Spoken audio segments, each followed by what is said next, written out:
Nagkalain-lain nga ahensya muimbestigar sa initabong pagplaster sa baba sa usa ka bata sunod sa nursery sa maternity aron mahilom. Provincial Health Office muimbestigar sa midwife sa Tuburan tungod sa pagkamatay sa bata na iyang gipanabangan. Tungod sa away sa yuta, managsilingan nagpatay sa Tigbakayan. Romana, giwarningan sa PRO7, human masakti nga wa mag-uniforme sa Labor Day event. Dunay mga krimen nga wala gi-report sa mga hepe sa kapulisan. Ang masakpan, mag-atubang og sumbong ug silutan.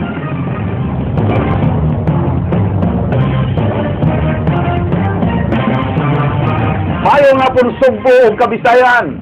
Aniya ang labing labas ng mga balita hatod kaninyo sa kinatibukang pwersa sa News 5. Ako si Frank Malilong Jr. Ihatod na mo ang mas komprehensibong impormasyon. Ako si Georgia Herrera. Sili Bombinos, tulo ka mga hugpong ang muapil sa pag-imbestigar sa pagplaster sa baba sa usa ka bata sulod sa nursery aron maundang og hilak. Gawas sa Department of Health, ang PRC, TNA ug Association of Maternity Houses mohimo sa ilang investigasyon. Ryan Sorote, Sugin Limia.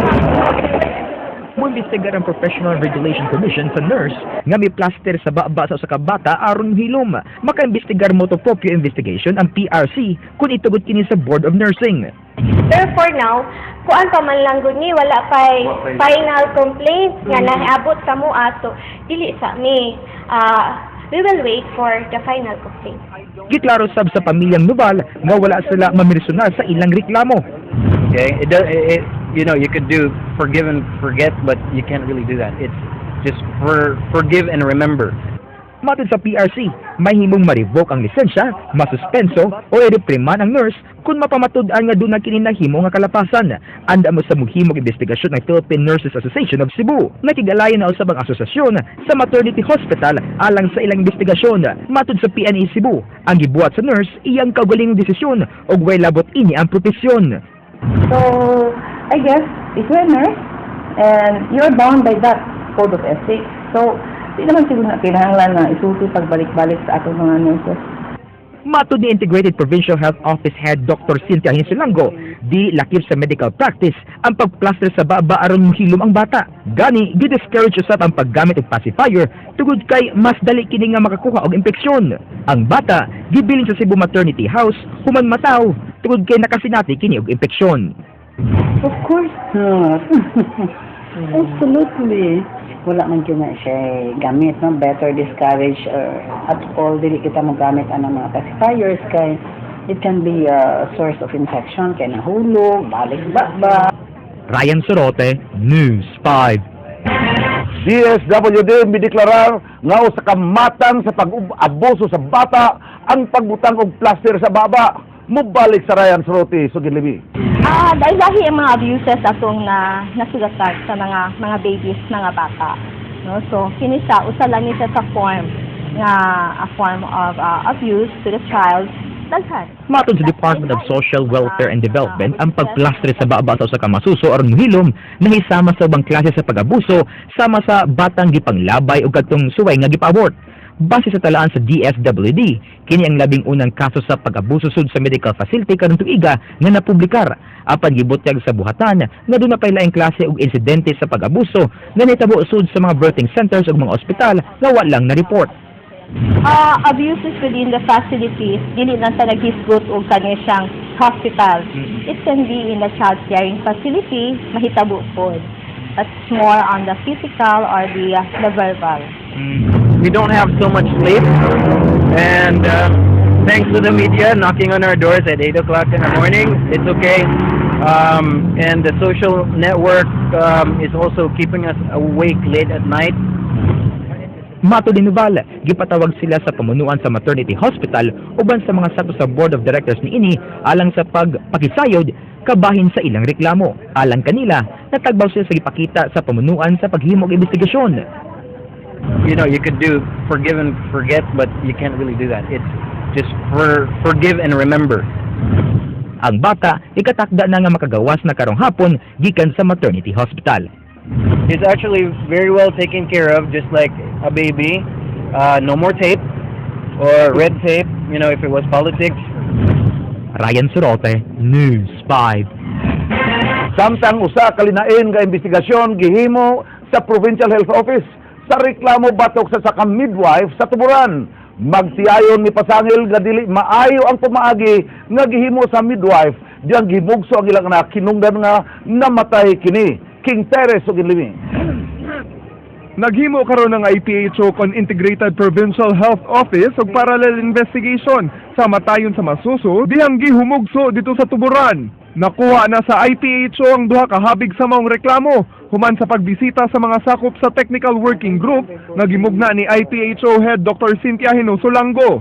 Katong giingon ninyo nga apparently basig makasagdan, wala gid diha makuha nga.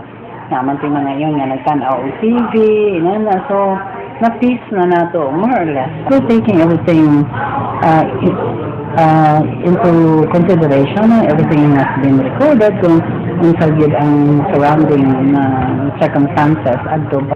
Sa inisyal nga investigasyon, ilang nasayran nga usa ka matang sa shoulder dystocia kung lisod nga pagpagawa sa abaga atol sa pagpanganak nga posibleng gikamatyan sa gipanganak nga bata. Matud ni Hinoso Langgo nga sumala sa midwife, gipaninguha kuno niya nga maluwas ang bata. I-try niya pag-rotate ang head sa bata para ma-follow ang shoulders, no? One shoulder man na before the other.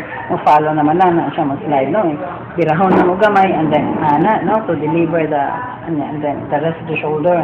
Nabi na siya process. So, that was what she did as far as her kanang narration of the incident is concerned.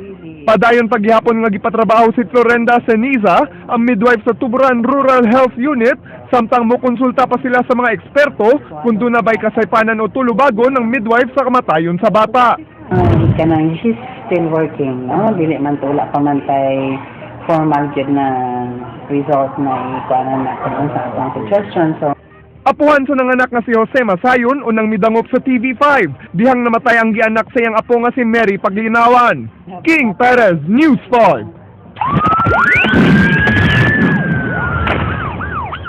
Samtang dunay gipahigayong tigbakay sa usa ka barangay dito sa lungsod sa Ronda kagahapon, nagdinunggamay sab ang managsilingan tungod sa away sa yuta. Ray Pasaporte, Sugin Liming.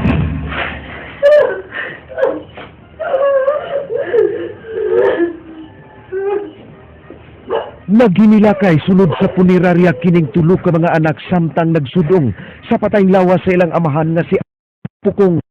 Namatay si Pukong, human nagdinunggabay sa iyang silingan nga si Ricky Utsua sa gawa sa Tigbakayan pasado alas 5 kagahapon sa hapon atol sa kasaulugan sa kapistahan sa Barangay Kansyahon sa lungsod sa Ronda.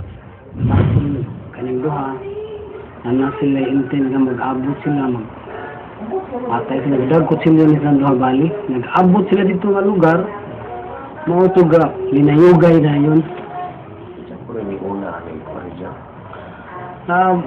base sa atong mga witness dito wali ni una nila bali nagdumog din sila dikso kuno jud gabay ni sila yun tibakay nabungkag bungkag yung tibakay nagan mo tao nagan Atol sa hitabo, dito ang usa sa mga sakop sa Ronda Police Station nga si P1 Nimrod Ugario.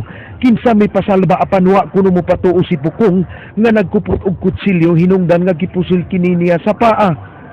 Pagsisuko na niya bagay naghapa naman tong usa. Pero dahil action sa sukor sa pulis, wala pa siya masamlin.